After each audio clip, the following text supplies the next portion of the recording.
When you need to call in clarity or have the truth revealed, one spiritual tool that you can use is actually a white candle. Lighting a white candle with a specific intention will bring you the information that you need. This is one of the very first spiritual techniques that I learned when I was going through a really difficult time and couldn't see everything completely clearly or understand the other person's truth that I was dealing with. In this video, I am going to walk you through exactly how to utilize this so it is effective and you get the answers that you need. First, let's talk about candle size. The size of your candle determines how long it burns. The amount of time your candle burns determines how much information is going to come in. So if you grab a tea light, it doesn't burn very long and you're not going to get very much information. Now, that might be fantastic if you're stuck on what to have for dinner. Go for it, use that. But if you're trying to solve a really big problem, maybe about what you need to do with your career, and it involves you and your boss and maybe your partner, and nothing is making sense and you really need big clarity, you might need a much, much bigger candle for this to work. So pick the candle size based upon how much information you need and how many people it might actually involve. So as an example, I might use a candle this size for something that just involves me, where I'm the one who's glitched. I might use a bigger candle like this when it does involve multiple people or multiple layers of problems. It can also be great to have a big one if the situation's been ongoing. So there might be many aspects that kind of need revealed. Now, why white? White is the symbol of truth, clarity, purity, and that is what we want to call in. Let's talk next about candle safety. What you want is it to be in a secure glass container so that the heat does not impact your piece of paper. So you're not going to get a plain pillar candle and put it on your paper, which is a step we'll get to. You want to have a barrier between the candle and the paper that you are going to use. So I tend to buy them already in a glass container so I don't have to worry about it. However, I will often buy pillar candles and then I have my own separate glass container that it goes in there. We want to do this ritual, but at the same time be as safe as possible. We don't need to burn anything down, so we want to make sure that we aren't going candle to paper and that any of the wax can be contained within the receptacle and not go over. So once you've gotten your candle, you're going to grab a piece of paper. It doesn't have to be any specific size. In fact, this is kind of big for what I usually do. I usually do a sticky note so that there's not too much extra space. But it's totally up to you what size it is. Grab the piece of paper, and on the paper, you are going to write down what you need clarity about. You could make it a full statement. I need clarity about my career and what direction I want to go and how that impacts my family life. You could also just put the word career. It doesn't have to be big. If you're trying to find the truth about a specific person, like you feel like they might be lying to you, you could put their name down. You can put your own name down if you want to understand yourself better. Once you have written that onto the piece of paper, you're going to set it wherever you're going to maintain this on an ongoing basis. You don't want to be moving this around all the time, so if you can pick one space that is best for it, that's good. Set it down.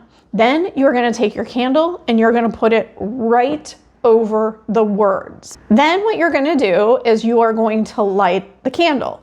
As you are lighting the candle, you are going to speak out loud what you wrote on the paper. So as you're lighting it, you might say, I am looking for clarity around my career and how that impacts my family. And you light it and you leave it.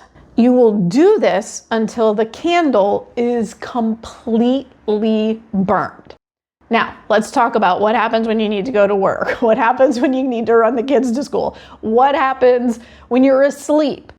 We don't want to leave it burning while you are not there attending it. Remember, fire safety is critical. Fire safety is more important than the clarity from this method. So, anytime that you are not going to be in an area where you are actively able to see the candle, you are going to blow the candle out and set the intention or declare that the information continues to flow and that you're only blowing out the candle for safety purposes. So then what happens next when you come back? You relight it and restate the intention. So at bedtime, you might blow it out, state the intention. The information is going to continue to flow until you relight it again. And you're going to go to bed. In the morning, you're going to get up, you're going to light it, you're going to state the intention that you want it to bring to you. You might get ready for work. And then before you leave for the day, you're going to blow it out and state that the energy is still working. And you're going to do this until the candle is gone. For a candle like this, it might just take a couple of days depending on how long you're home.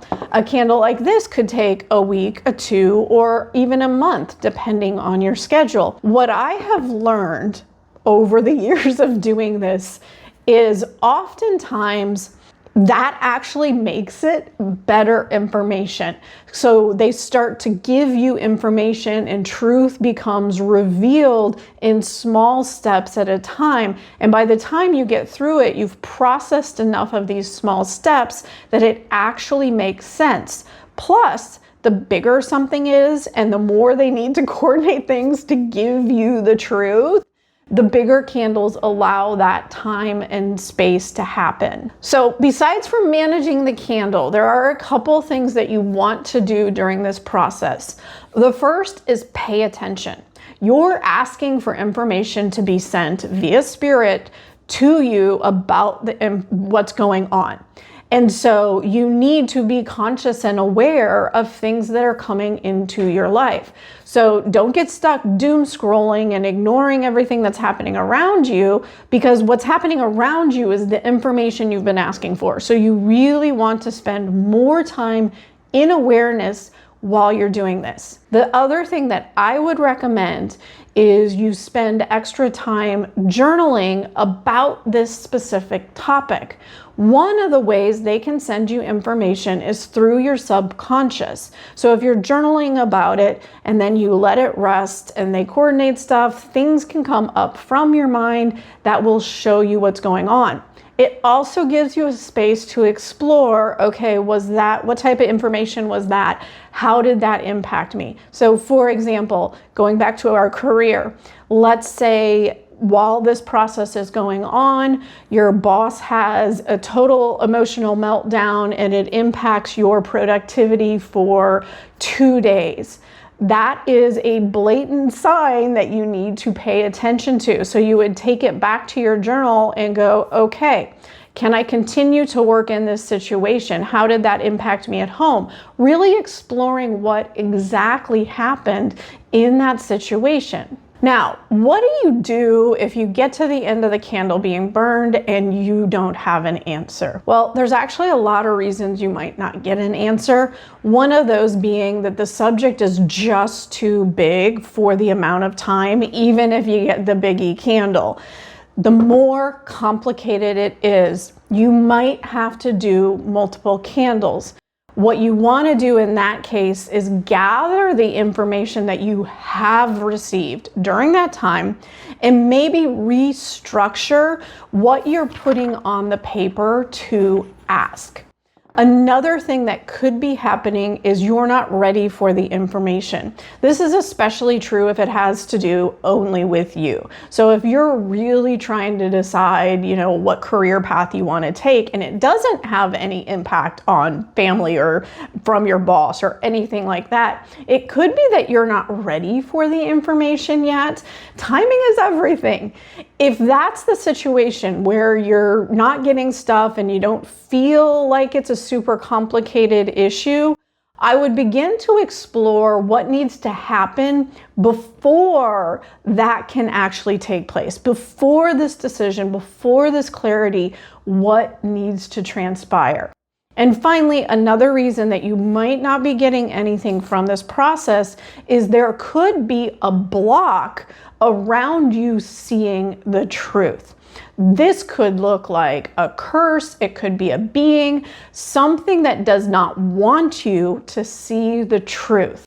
If that's the case, you need to get that moved first, and then you can try it again. Anytime I am stuck and not getting what I need from this, I do a reset. I evaluate what I've gotten from the entire process.